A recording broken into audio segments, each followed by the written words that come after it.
Baik, Assalamualaikum warahmatullahi wabarakatuh. Selamat malam, sahabat-sahabat apoteker dimanapun kalian berada. Kembali lagi dengan saya hari ini, Apoteker Zaini. Iya, seperti biasa, saya akan share informasi kepada teman-teman semua berkenaan dengan manajemen apotek ya. Hubungannya tentu dengan pengelolaan obat-obatan yang ada di apotek yang dimiliki oleh teman-teman semua.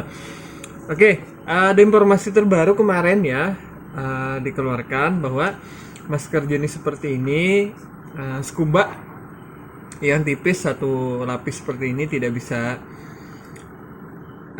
dengan baik memfilter udara ya, terutama berkenaan dengan proteksi terhadap corona. Tapi tidak apa-apa, untuk pemakaian di dalam ini kebetulan saya menggunakan yang jenis seperti ini. Tapi tidak disarankan ya untuk teman-teman yang bepergian keluar atau bekerja yang kemudian risiko paparannya tinggi, maka sebaiknya menggunakan masker yang standar yang sesuai dengan proteksi terhadap COVID ya, COVID-19. Baik teman-teman semua, kembali kepada pembicaraan kita tadi. Hari ini saya akan share informasi mengenai apa saja sumber income selain obat-obatan. Nah, jadi kita ketahui bahwa apotek komoditas utamanya adalah obat. Nah, jadi yang menjadi objek daripada pelayanan kefarmasian itu adalah obat.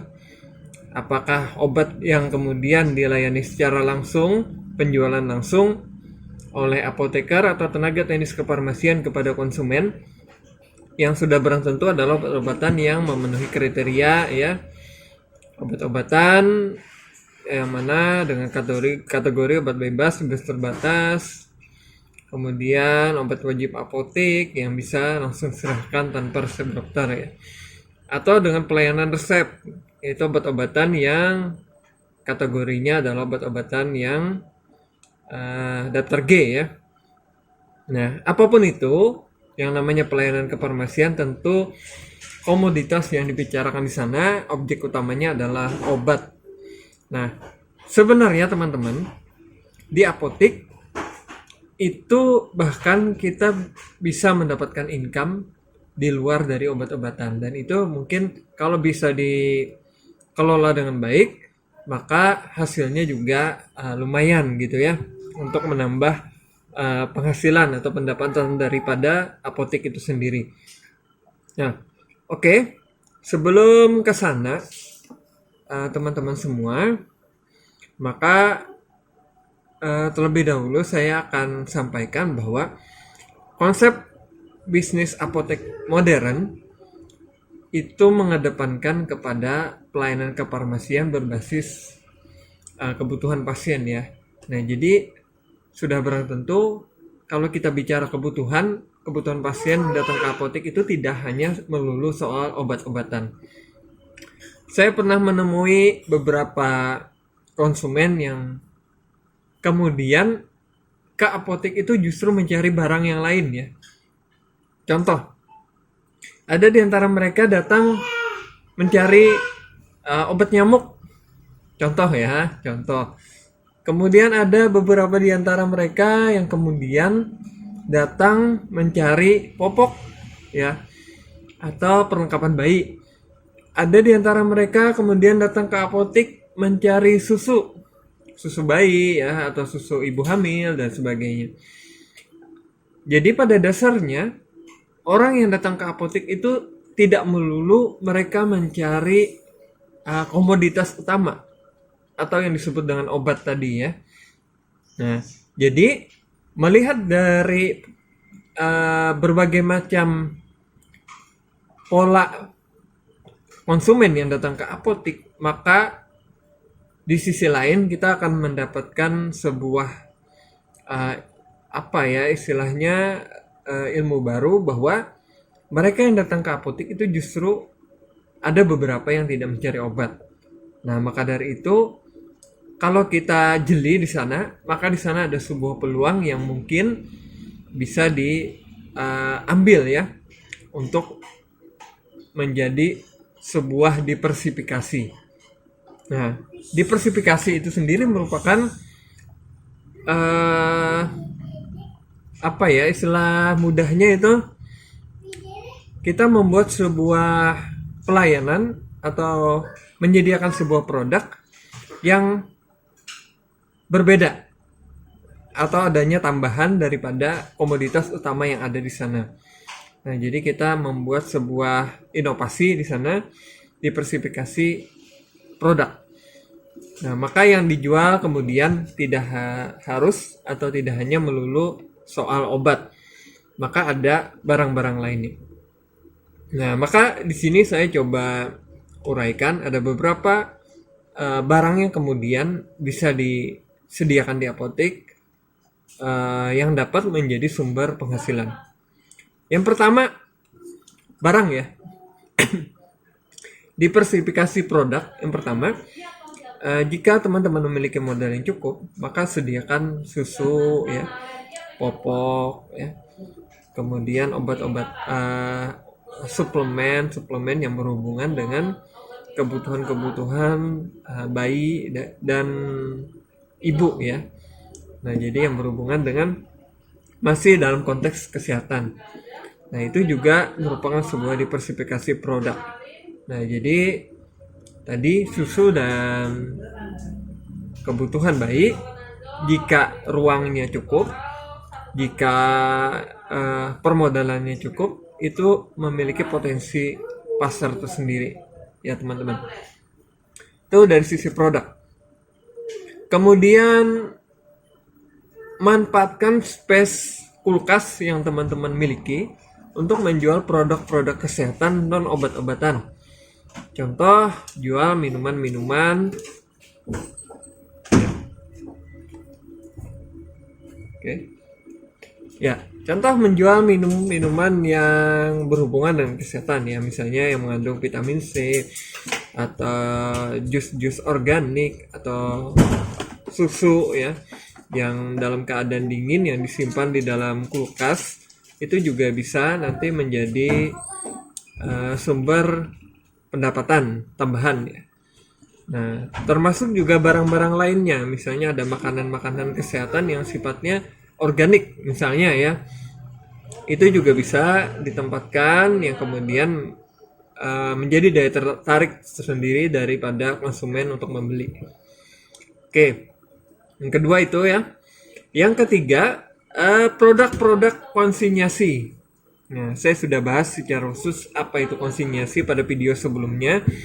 Nah, namun produk-produk konsinyasi itu bisa menjadi sumber penghasilan ya, khususnya barang-barang titipan.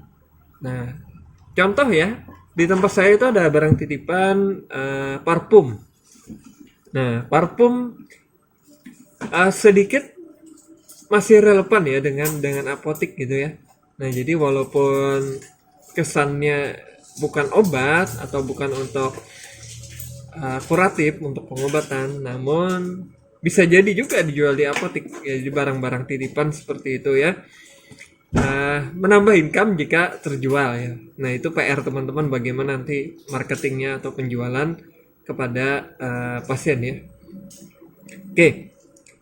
Yang keempat, nah ini ya yang paling sering nanti akan ditawarkan oleh sales atau marketing daripada PBF, itu adalah iklan berbayar. Nah, jadi contohnya menaruh spanduk. Nah, jadi teman-teman itu sedapat mungkin kalau bisa apoteknya itu dibuat space untuk iklan. Nah, jadi untuk spanduk berbayar itu lumayan ya, jika nanti sudah dibuat perjanjian, biasanya misalnya 3 bulan berapa nilainya gitu ya. Ada yang 1 bulan, ada yang 2 bulan, ada yang 3 bulan. Nah, jadi nanti ada nilai tertentu yang akan diberikan oleh perusahaan kepada apotek. Bisa jadi dalam bentuk uang, bisa jadi dalam bentuk barang. Barang itu misalnya nanti dalam bentuk obat ya, yang kemudian diberikan gratis kepada apotek. Nah, itu juga menjadi sumber pendapatan. Yang kelima itu iklan juga ya, iklan-iklan yang sifatnya uh, produk yang ukurannya jauh lebih kecil, bukan spanduk gitu ya. Jadi iklan-iklan yang mungkin dalam bentuk stiker yang ditempelkan di dinding atau kaca ya. Kalau apoteknya punya kaca, itu bisa ditempel di kaca ya. Atau yang ditaruh di dalam apotek berupa iklan apa ya, produk ya, misalnya dalam bentuk box. Jadi kemasan yang dibuat besar oleh pabrik. Ada beberapa yang dilombakan justru ya. Jika menang nanti dapat hadiah gitu. Ada juga yang seperti itu, penyusunan box-box di apotek. Nah, itu potensinya sangat besar teman-teman jika rutin ya. Jadi ada beberapa tawaran misalnya rutin di apotek saudara, maka itu juga menjadi peluang tambahan bagi apotek. Nah, jadi iklan-iklan sekecil mungkin kalau bisa di apotek itu disediakan space-nya atau disediakan ruang untuk menaruh iklan tersebut ya. Nah, maka di sini saya sangat aware sekarang di tahun kedua ini untuk apotek. Saya mulai berbenah ya, mencari peluang-peluang iklan tersebut. Nah, jadi ke depan nanti kami mau membuat semacam ada space iklan di apotek yang disewakan tentunya kepada distributor. Nah, ini lumayan ya untuk menambah sumber pendapatan ya. Nah, jadi teman-teman tadi ada 5 setidaknya yang saya sampaikan kepada teman-teman semua berkenaan dengan potensi mendapatkan penghasilan di luar daripada obat. Nah, jadi yang pertama tadi ada produk diversifikasi, susu dan sebagainya ya. Kemudian produk-produk kesehatan yang disimpan di kulkas, jadi bisa makanan, bisa minuman. Kemudian produk-produk konsinyasi, contohnya tadi adalah parfum gitu ya. Kemudian berupa iklan spanduk ya. Kemudian ada juga berupa stiker, iklan-iklan yang berupa box yang ditaruh di etalase apotek. Itu juga menjadi sumber pendapatan bagi apotek ya.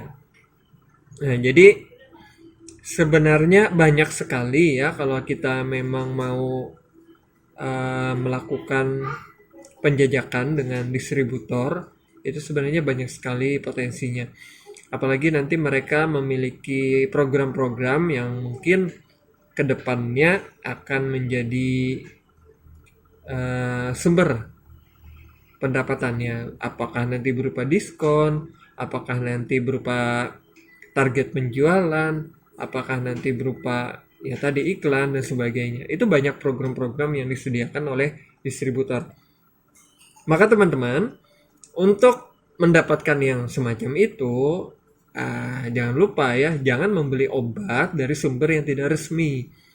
Atau jangan membeli obat dari sumber yang tidak jelas. Jadi carilah obat, belilah obat dari PBF resmi. Selain terjamin, kita juga mendapatkan keuntungan. Keuntungannya apa tadi? Program-program yang disediakan oleh distributor ya. Nah, jadi itu peluang-peluang yang harus kita ambil ke depan nih. Oke, terakhir mungkin berkenaan dengan pengelolaan pendapatan tadi yang berkenaan di luar obat, itu teman-teman harus jeli ya, melakukan pengelolaan yang berhubungan dengan manajemen pendapatan di luar obat. Karena apa? Karena kita kadang ya juga dipermainkan dengan program-program ya. Jadi jangan juga teman-teman lantas langsung menerima ya.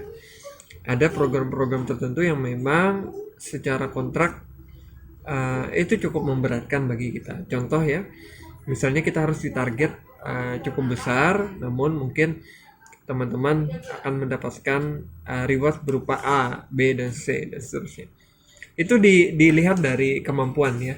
Jangan sampai juga nanti itu menjadi berat dan dikhawatirkan malah target yang diminta itu tidak sesuai. Nah, khawatirnya nanti ada semacam punishment yang akan kita terima ya. Misalnya pengembalian barang. Nah, bisa jadi rugi, harapannya untung, maka kita tidak mendapatkan itu ya. Nah, itu juga menjadi kekhawatiran. Nah, jadi teman-teman harus aware juga dengan keadaan-keadaan seperti itu. Ya, mungkin itu dulu share dari saya singkat ya hari ini. Kebetulan ada kegiatan juga di apotek ya, aktivitas.